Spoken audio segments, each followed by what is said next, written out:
지난번 강의에서 우리는 영혼에 관한 이야기를 하였습니다. 그리고 결론은 영혼이 건강하면 몸도 건강하고, 영혼이 병들어 있으면, 영혼에 병이 있으면 몸도 아프다고 말했습니다. 그러나 영혼은 생각하는 의식 활동은 하지 못하기 때문에 생각을 하면 생각대로 되는 것이 아니라 오히려 그 반대되는 결과를 수용하는 경우가 많다고 하였습니다. 안 되면 어쩌나 하는 것처럼 말입니다. 그것은 영혼이 경험이 없어서 자신감이 없기 때문입니다. 그리고 영혼과 자의식은, 생각하는 자의식은 한 몸입니다. 우주가 이런 식으로 만들어놨기 때문에 지금 여러분들이 자꾸 헷갈리는 거예요. 생각하는 것이 생각대로 되면은 얼마나 좋겠어요. 근데 되는 사람이 있고 안 되는 사람이 있다는 것은, 되는 사람은 영혼이 받아들인 사람이고 안 되는 사람은 영혼이 자신이 없어서 안 되면 어쩌나 하고 걱정을 하기 때문에 안 되는 겁니다. 그래서 자꾸 해본 사람은 스스로 영혼을 움직일 능력이 생기게 돼요. 그래서 그런 사람은 하는 것마다 잘 되는 겁니다. 아셨습니까? 그러니까 일단은 잘 되냐 못 되냐를 따지지 말고 젊었을 때는 해봐야 되는 거예요. 우리 영혼이라고 하는 것은 생각은 못하지만 우리 몸을 움직이는 행동은 할 수 있습니다. 그리고 영혼은 그 행동을 기억합니다. 기억을 해요, 영혼은. 다시 말하면 영혼은 메모리와 같은 것입니다. 그래서 평소에 아무것도 아닌 듯한 담배를 한 개피씩 피우면 그렇게 피울 때마다 영혼의 메모리가 되어 나중에 담배를 끊으려면 매우 어렵게 되는 것입니다. 그것은 반복되는 행동을 통해 영혼의 각인이 되었기 때문입니다. 그래서 여러분들이 잘하려면 자꾸 몸을 가지고 연습하는 수밖에 없어요. 기타를 잘 치는 사람도 자꾸 처음부터 잘 칠 수 없습니다. 그러나 자꾸 치면은 영혼이 메모리가 되고 각인이 되면 딴 생각하면서도 기타를 칠 수가 있어요. 그러니까 영혼은 무의식이라고 했으니까요. 이렇게 영혼은 생각을 통해 작용하는 것이 아니라 행동을 통해 각인되는 것이기 때문에 대수롭지 않게 한 개피씩 피운 담배가 결국 영혼의 각인이 되어 훗날 끊기 어렵게 되는 것입니다. 결국 처음에는 자의식이 피다가, 일부러 자기가 한번 펴보는 거예요. 자의식이 피다가 나중에는 영혼이 몸을 움직여서 담배를 피우게 되는 것입니다. 그래서 나중에 담배를 끊으려면 어렵죠. 나도 옛날부터 생각이 많아가지고 나는 담배를 일찍 피웠습니다. 결국은 담배 끊었어요. 담배 끊는 방법, 뭐 어떤 사람은 마음을 독하게 먹는다, 또 뭐 최면술을 한다, 별짓 다 하는데 절대로 그런 식으로 해서는 끊기 힘듭니다. 방법은 뭐겠어요? 딱 한 가지밖에 없어요. 몸으로 끊는 수밖에 없습니다. 나도 굉장히 힘들었어요. 그러나 나는 결심했어요. 절대로 담배를 입에다 대지 않겠다고. 그리고 혹시 입에다 대더라도 죽어도 불은 붙이지 않겠다고. 그리고 차 안에 항상 넣어가지고 다니던 담배통을 그대로 난 놔뒀습니다. 그리고 내가 피는 담배는 일반적인 이런 담배가 아니고 필터가 달아요. 인도네시아나 이런 데 담배였기 때문에. 그래서 딱 3번 입에다가는 대봤어요. 절대로 불은 땡기지 않았습니다. 그래서 나는 결국 담배를 끊을 수 있었습니다. 여러분들도 담배 끊으려면은 입에다가 안 대면 됩니다. 아셨죠? 어렵게 생각할 필요 없어요. 몸으로 끊어야지 절대로 생각이나 마인드로는 끊어지는 것이 아닙니다. 간단하게 입에다가 담배를 대지 않고 또 불을 붙이지 않으면 담배는 자동적으로 끊어집니다. 때문에 우리 몸의 병을 없애기 위해서는 몸을 움직여 영혼이 건강해지도록 행동 감흥요법을 하여야 한다고 지난주에 말했습니다. 아셨죠? 지금 이렇게 담배를 입에 대지 않는 것도 이게 바로 행동 감흥요법입니다. 담배 끊는. 왜냐면 이렇게 행동을 함으로써 영혼이 알아들어요. 아, 이 친구가 지금부터 안 피려고 하는구나 하는 걸 영혼이 알아들으면 한 번에 못 알아들어요. 영혼은 거듭 반복을 해야 돼요. 메모리처럼. 그러면 결국은 영혼이 이 친구는 담배를 이제 안 피려고 하는구나 하고선 끊어지게 영혼이 작용을 합니다. 이렇게 우리 인생이 건강하게 사느냐 아니면 병에 시달리며 사느냐 하는 것은 바로 영혼에 무엇이 각인되어 있느냐에 따라 나타나는 결과입니다. 대부분의 사람들은 눈 뜨고 보죠. 다른 친구들도 병에 걸린 걸 보고 식구들도 병에 걸린 걸 보고 또 신문이나 라디오에 보면 병에 걸린 걸 보고 병원에 가면 많은 환자가 있고 그래서 그것을 영원히 받아들이면 그러면 본인도 나중에 환자가 되는 겁니다. 예. 그러니까 본인과는 아무 관계가 없다고 생각하고 또 정 걱정스러우면 솜털기라도 해서 털어버려야 됩니다.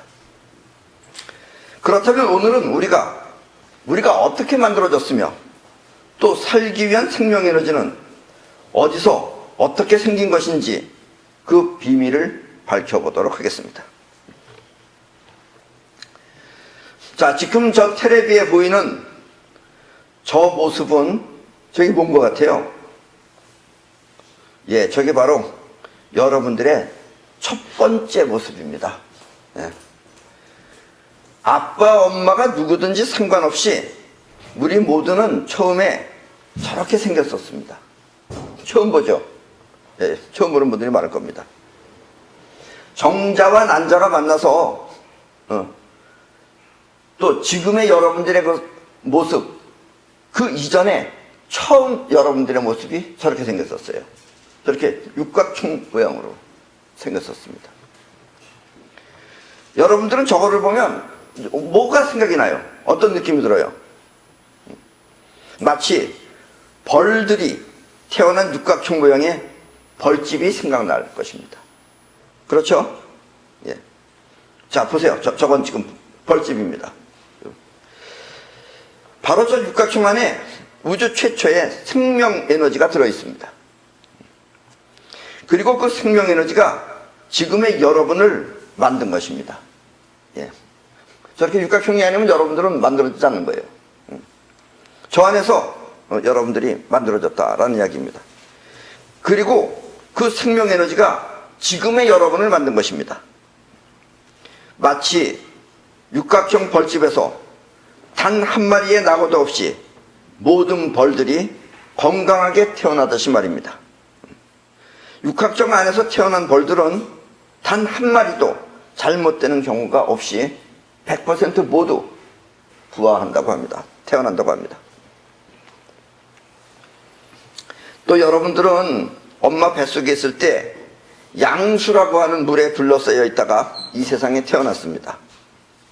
그렇죠? 기억은 잘 안 나겠지만 다른 애들 보면 알겠죠? 혹시 나는 안 그런데 그렇게 태어나지 않았는데 그런 분 있나요? 뭐 예를 들면 엄마 등에 매달려 있다가 태어났다든지 그런 사람은 아마 없을 겁니다. 그러니까 여러분들은 전부 다 양수 안에서 태어난 겁니다. 그 양수라는 게 뭐냐? 혹시 여러분들은 육각수라는 말을 들어본 적 있나요? 육각수.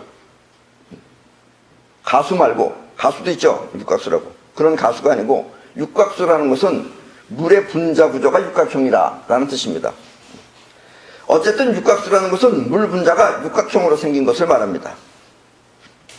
자, 지금 저 그림은 육각형의 물을 얼려서 사진으로 찍은 겁니다. 이쁘죠? 아마 눈도, 하늘에서 내리는 눈도 저 위에서 지금 여기 땅에 오면은 그것들이 땅에 있는 더러운 것들과 같이 만나서 좀 뭉그러지만 어쨌든 처음 저 위에 하늘에서 내릴 때는 육각형 모습으로 떨어집니다. 저렇게 사진에 보는 것처럼. 아주 이쁘죠? 예. 그렇다면 저 육각형 안에는 무엇이 들어있을까요? 저 안에. 예, 바로 우주의 생명 에너지가 저 육각형 안에 들어있습니다. 예. 그래서 여러분들은 처음 육각형에서 에너지를 받아 생명이 자라기 시작했고, 아까 처음에 본 것처럼 그 안에서 여러분들은 생명이 생기기 시작한 거예요.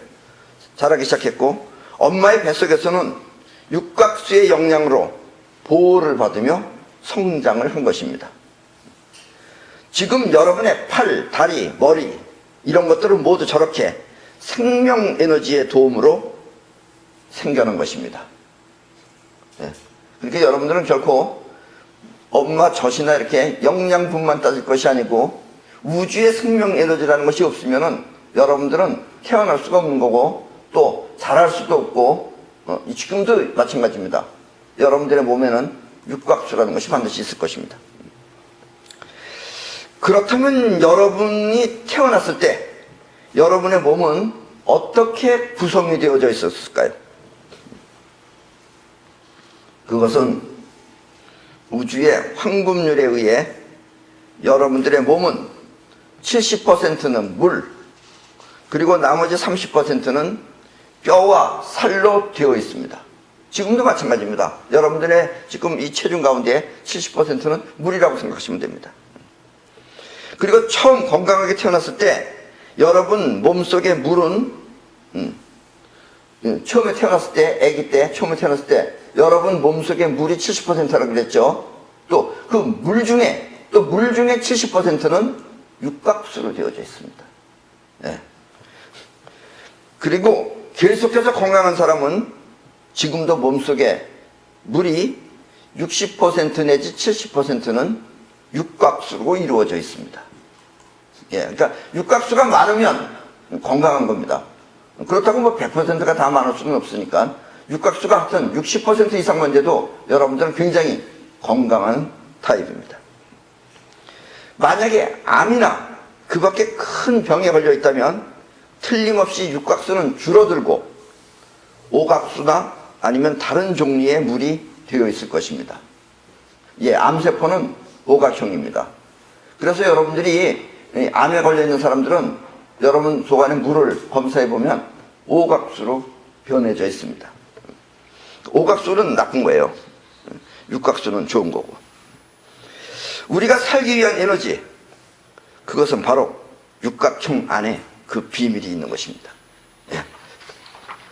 그런데 이렇게 육각수 안의 비밀이 왜 여기까지 잘 알려져 있지 않았을까요? 사람들이 그렇게 수없이 많이 연구를 한다 그러면서 왜 연구를 못했을까요? 그것은 첫째는 저 생명 에너지라는 것이 일반인들은 볼 수가 없기 때문에 그렇습니다. 저건 아주 특별한 사람만이 느낄 수가 있습니다. 즉 여러분들의 자의식으로는 알 수 없다 이런 얘기입니다. 자의식 이전에 우리 마음도 육각형으로 됐기 때문에 그 상태가 되면 그것을 알 수가 있습니다. 자, 어쨌든 저 지금 텔레비전에 보이는 저 사진은 바로 피라미드입니다. 저기 이집트에 있는 거죠. 먼 옛날에 누군가는 우주 최초의 생명 에너지를 알고 있었습니다. 그때라고 기감이 뛰어난 사람이 없으리라는 법이 없으니까요. 알고 있었어요. 그리고 그들은 그 비밀을 자기들만 간직한 채 우리 일반인들한테는 아무도 알지 못하도록 저렇게 커다란 피라미드를 설치해가지고선 보존하고 있었던 것입니다. 저 피라미드 위에 3분의 1 지점에 가면은 바로 생명 에너지가 들어있습니다. 그거를 저렇게 크게 만들어 놨으니까 좀 가져가서 연구해 볼 수가 없잖아요, 저게. 그런데 저것만 있는 것은 아닙니다, 이 세상에. 우리 한국에도 약 1만 년 전부터 생명 에너지를 알고 있었습니다. 그리고 우리 한국에 그 옛날에 알고 있었던 그 사람들은 그것을 천부경이라고 하는 경전을 통해서 이 세상에 전해왔습니다. 바로 저 그림이 천부경입니다. 천부경은 이렇게 가로로 9글자, 세로로 9글자, 그래서 99, 80일자로 이루어져 있습니다. 총. 그런데 그 가운데 보세요. 가운데가 바로 육자가 있습니다. 그렇죠? 예. 이 가운데 중앙에 있는 육자가 생명의 비밀을 표시한 것입니다. 그리고 그 육은 육각형을 의미하며 저렇게 2차원, 육각형이라는 건 2차원이에요. 3차원이 아니에요. 2차원의 육각형을 3차원으로 변환하면 그것이 바로 피라밋입니다. 예, 그러니까 피라밋과 저 육각형은 같은 겁니다. 결국은. 그거를 서양에서는 피라미드로 표시해놨고 우리 한국의 우리 한족은 저것을 육각형이라고 표시를 했습니다. 결국 피라미드 안의 생명에너지나 육각형 안의 생명에너지는 같은 것입니다. 피라미드를 만든 이들은 그것을 다른 사람들이 알지 못하도록 숨기기 위해서 저렇게 크게 만든 것이고, 우리 한국의 천부경은 모든 사람들한테 알려서 모두가 풍족하고 건강한 삶을 살 수 있도록 하기 위해 부호로 전한 것입니다. 처음에는 글자가 없었어요. 한자가.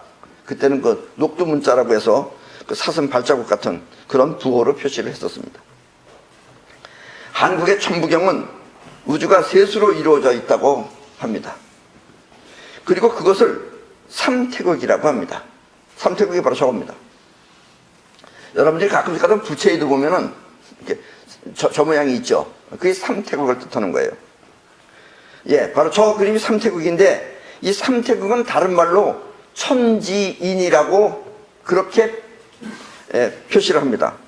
그런데 여기서 천지인은 그냥 하늘, 땅, 사람이라는 뜻이 아니고, 그것도 포함되어 있지만 그런 뜻이 아니고, 여기서 말하는 하늘이라는 것은 공간을 뜻하는 겁니다. 예, 보이지 않는 이런 공간을 뜻하고, 땅이라고 하는 것은 보이는 질량, 물질. 그러니까 땅은 다시 말하면 저렇게 딱딱하게 땅이 되기 위해서는 온도가 작용을 하는 거예요. 온도가 작용을 하면은 온도가 내려가게 되면 딱딱하게 굳어집니다. 가스도 온도가 내려가면 물로 되고, 물도 온도가 내려가면 얼음이 되듯이, 그래서 저 땅이라고 하는 것은 온도를 뜻합니다. 그리고 인이라고 하는 것은 사람을 뜻하는 것인데, 그냥 우리 이 몸뚱아리 사람을 뜻하는 게 아니라 우리 마음을 뜻하는 겁니다. 왜냐하면 우리 마음이 바로 저렇게 육각형 안에 생명 에너지로 만들어져 있기 때문에 그렇습니다. 그래서 몸뚱아리가 살고 죽는 것은 중요한 게 아니에요. 마음이 떠나버리면 몸뚱아리는 죽는 거예요. 그러니까 여러분들도 마음이 떠나면 시체가 되는 거죠. 그와 같은 이유입니다. 그래서 사람은 마음을 뜻합니다.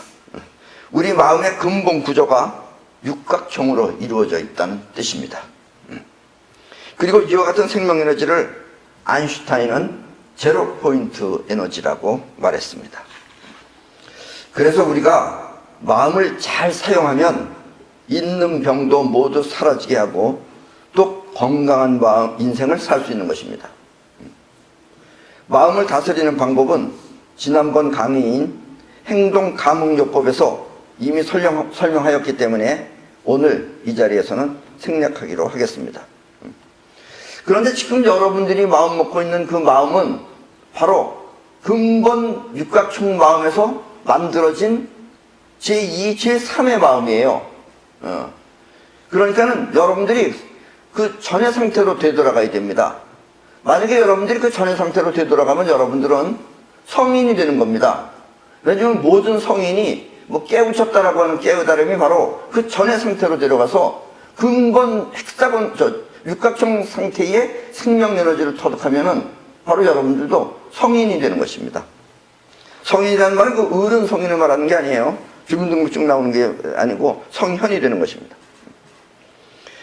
자, 우리의 잘못된 마음 때문에 생긴 병은 행동 감흥요법을 통해서 바꾸면 되고, 또 현재 몸속의 나쁜 상태는 맨땅요법을 통해서 활성산소를 없애서 해소하면 됩니다. 그리고 또 더 하나 추가한다면 그것은 바로 생명 에너지를 보충하여 면역력을 증진시키면 되는 것입니다. 저 생명 에너지가 여러분들한테 오면은 병은 저절로 없어집니다, 사실은. 그리고 바로 그런 상태가 막강한 면역적 상태입니다. 건강에 자신이 생기는 거죠. 처음에도 아까도 얘기했지만 우리 몸의 70%는 물로 이루어져 있습니다. 그리고 그 물의 70% 정도가 육각수로 이루어져 있다면 또 그 물의 70%가 육각수로 이루어져 있다면 그 사람은 틀림없이 매우 건강한 사람입니다. 반면에 암세포 등 나쁜 것들은 오각형으로 구성되어 있으며 이렇게 암세포가 많아지면 몸속의 물도 차츰 오각형으로 변하게 됩니다. 그러므로 몸속의 오각형 분자 구조를 육각형으로 바꾸면 우리 몸은 완전한 건강을 누리게 되는 것입니다. 여러분들의 지금 몸 안에 오각수를 육각수로만 바꾸면은 여러분들은 저절로 건강해지는 것이다 라는 이야기입니다. 그래서 이 세 가지가 진짜 건강을 찾는 이 지구상에서 가장 좋은 방법입니다. 좋은 약을 먹는다든가 뭐 이런 것이 아니고 그것들은 다 잘못 생각하고 있는 자의식들이 찾아내는 방법이에요. 원래 근원적인 방법은 여러분들이 행동, 감흥요법을 통해서 영혼에 건강을 집어넣으면 되고 또 현재 지금 몸의 나쁜 상태는 맨땅요법을 통해서 여러분들이 활성산소를 제거하면 되고 그리고 여러분들은 육각형의 생명 에너지를 보충하면 여러분들은 완벽한 건강 상태를 누릴 수 있다라는 이야기입니다.